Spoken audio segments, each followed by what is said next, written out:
Hello friends, Sunday special ఈరోజు రాగి సంగటి మటన్ కర్రీ. ఒక గ్లాసు బియ్యానికి 4 గ్లాసులు వాటర్ పోసాను. చక్కగా వాటర్ మరిగేలోపు ఈ బియ్యం కడిగేసి 10 నిమిషాలు నానబెట్టుకుంటే వాటర్ మరిగినాక కొంచెం ఉప్పు వేసి దాంట్లో ఈ బియ్యం కడిగిన వేస్తే 3 వంతులు అన్నం ఉడకాలి. ఉడికినాక ఒక గ్లాసు రాగి పిండి వేసి మూత పెట్టి అది కూడా 2 నిమిషాలు మగ్గినాక చపాతీ కర్రతోటి చక్కగా మెదపాలి.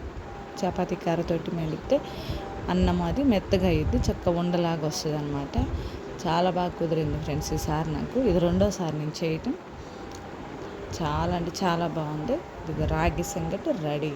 దానిపైన నెయ్యి పోసుకుని మటన్ కర్రీ వేసాను.